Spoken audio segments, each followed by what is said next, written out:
Good afternoon po, good afternoon mga kabeng-beng sa mapagpalang araw po sa ating lahat. So, meron po tayong Nimrod long tank threaded type dito sa ating harapan. So, ito po ay unit ni Sir Mark Christian Flores.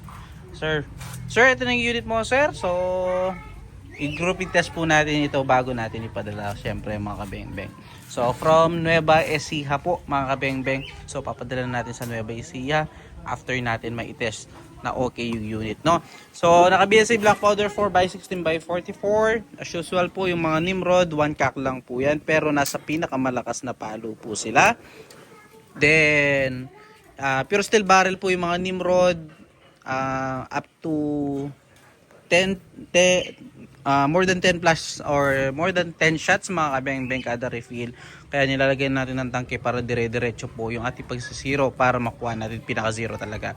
Actually, kapag nag-zero kayo mga kabeng-beng, advice ko na nakalagay po talaga yung CO2 tank, no? Para hindi naman po kasi PCP na malaki talaga yung tangke, mas okay na nakalagay po yung mga inyong mga CO2 tank para stable po yung laman ng inyong laman ng inyong tangke ng inyong mismong airgun po. So, Sir Mark Christian Flores ng Nueva Ecija. So, grouping test na po natin. So, siguro dito na lang tayo, kuya. Kinina mo. So, i-ano na po natin mga kabeng-beng. Ayan po ang ating steel plate. Grouping test natin.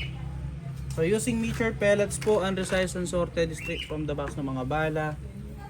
So, first shot po tayo. First shot. Second shot.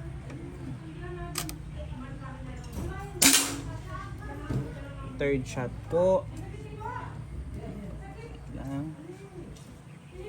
Third shot. Fourth shot po, pang-apat. Pang-lima. Pang-anim. Pang-pito. Pang-walo. Pang-siyam.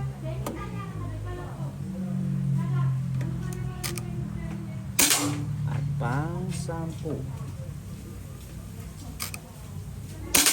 So, ayun po. 10 shots po. Nakita nyo naman, Sir Mark Christian Flores.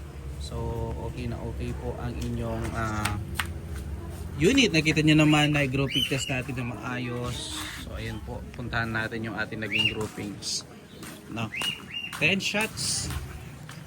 Ayan po. So, sir. Mark Christian Flores. Salamat po sa tiwala, sir. So, ayan. Pahintayin na lamang po ang unit. Again, mga beng-beng. Peace out po.